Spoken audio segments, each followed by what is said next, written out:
Isang simpleng lalaki lang si Hauren, hanggang sa isang random na Diyos ang biglang nag-hire sa kanya bilang tagapangalaga ng buong universe. Pero di pa doon nagtatapos, nakasalubong pa niya ang isang invincible na wolf na biglang nagpa-max out ng lahat ng stats niya, mula 0, naging SS rank power holder siya sa isang iglap. Nagsisimula ang kwento kay Hauren, isang ulilang bata na nawala ang kanyang mga magulang sa isang aksidente sa sasakyan. Lahat ng pera na iniwan ng kanyang mga magulang ay ginamit niya sa pagbayad ng tuition at pagbili ng lottery tickets. Kahit na nagtapos siya bilang top sa klase, marami pa rin siyang kinaharap na problema. Wala siyang trabaho, natutulog siya sa park, at wala siyang pera. Pero nananatili pa rin ang pangarap niyang biglang yumaman at makapag-asawa ng cute na babae, gaya ng karamihan sa mga lalaki sa mundo.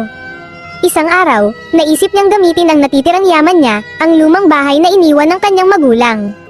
Nagdesisyon siyang popahan ito at swerteng may dumating na magandang babae na nagngangalang Lily, na naghahanap ng murang matitirhan. Habang papunta sila sa bahay, napansin ni Hauren ang ilang kakaibang paniki na lumalapit. Bigla na lang nag-transform si Lily at naging isang werewolf, dahilan para manginig sa takot si Hauren, iniisip niyang isa itong bangungot. Sa gitna ng gulo, may isa pang babae ang biglang humarap kay Lily at agad silang naglaban.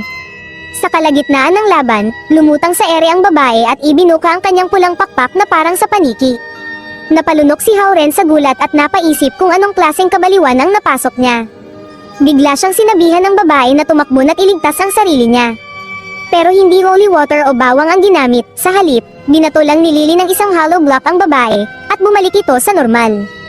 Pagkatapos ng gulo, nagtungo sila sa bahay, kumain, natulog, at muling umikot ang araw. Ngunit sa pagkakataong ito, sapilitang pumasok ang babae sa bahay niya. Pinilit niyang patakbuhin si Hauren palayo kay Lily, akala niya kasi ay kinidnap ito.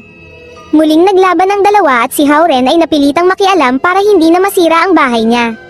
Doon ipinakilala ng babae ang sarili bilang si Vivian, isang vampire, at ipinaliwanag niyang hindi na siya pwedeng manirahan sa abandonadong sementeryo kaya gusto niyang umupa rin sa bahay.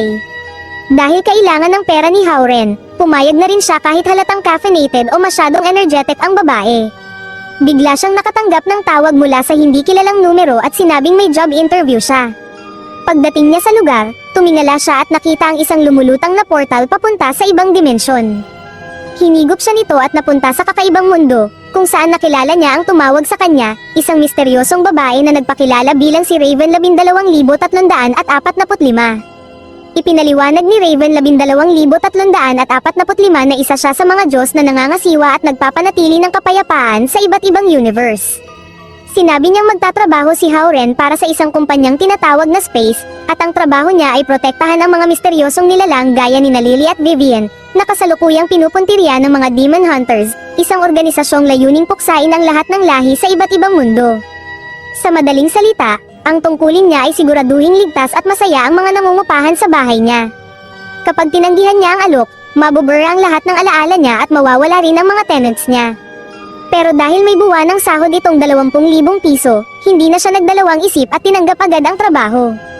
Pag-uwi niya sa bahay, nakatulog siya at bigla na lang napunta sa isang panaginip kung saan inatake siya ng isang grupo ng mga lobo. Sa tulong ni Lily, nakatakas siya at nagising, akala niya ay isang ordinaryong bangungot lang iyon, pero laking gulat niya nang mapansin niyang may hawak siyang balahibo ng lobo, na tila nagpapalakas sa pisikal niyang katawan. Sinuri ito ni Vivian at sinabing wala itong bahid ng dark magic, kaya pinasinghot niya ito kay Lily para malaman kung galing ito sa kamag-anak niya. Ngunit nabuisit si Lily kasi pakiramdam niya, tinawag na naman siyang aso. Lumabas bigla ang mga pakpak ni Vivian at sa kanyang celestial form, gumawa siya ng 2 amulet para pagpilian ni Hauren. Ayon sa kanya, mga silver amulet daw ito na nakuha niya pa noong sinaunang panahon sa isang baryo sa Egypt. Ipinagmalaki rin niya ang iba pang gamit na either nahanap niya o napanalunan. Tinanong ni Ren kung meron ba sa mga ito ang pwedeng pumihil sa kapangyarihan niyang blood sac, pero tinawag lang lahat ni Lily na basura. Nang matapos na si Vivian sa pangangaral kay Lily, kinagat niya ang sarili niyang daliri at gumuhit ng linya ng dugo sa kamay ni Ren bilang bahagi ng isang ritual. Pero agad ding naglaho ang dugo, sinubukan niya ulit, pero nabigo na naman. Dahil dito, ginamit na niya ang direct method, pero imbes na si Ren ang tamaan, si Lily ang nakatulog. Napagtanto ni Vivian na walang epekto ang blood magic niya kay Ren. Habang iniisip nila kung may kinalaman ito sa bago niyang trabaho, bigla siyang nakatanggap ng tawag mula sa boss niya na nagsabing may mahalagang misyon siya kinabukasan. Kinabukasan, dumating si Ren sa isang napakagarang mansyon, isang lugar na hinding-hindi mapupuntahan ng isang tulad niyang wala namang pera. Pero agad ding nawala ang excitement niya dahil walang lumabas o sumalubong sa gate. Biglang lumitaw si Raven 12,345 na suot ang isang kakaibang outfit na parang Animal Crossing cosplay, pero may dating na nakakagulat. Hawak-hawak niya ang isang napakalaking greatsword na akala mo'y pangdigmaan, pero ang sabi niya, ginagamit lang daw ito sa pagputol ng matatabang sanga ng puno. Sinabihan niya si Hauren na maging mabait at pumasok na lang sa loob para maghintay. Pagkapasok niya, nagsimula si Raven na magkwento tungkol sa isang terminal body na trending daw ngayon sa mga babae, at sa kanya ito ibinagsak sa mesa. Pagkakadampi pa lang ng kamay ni Hauren sa device, bigla itong lumiwanag at ipinaliwanag ni Raven na pwede niya itong kontrolin gamit lang ang isip niya. Sinubukan nga niya at biglang bumukas ang emergency panel.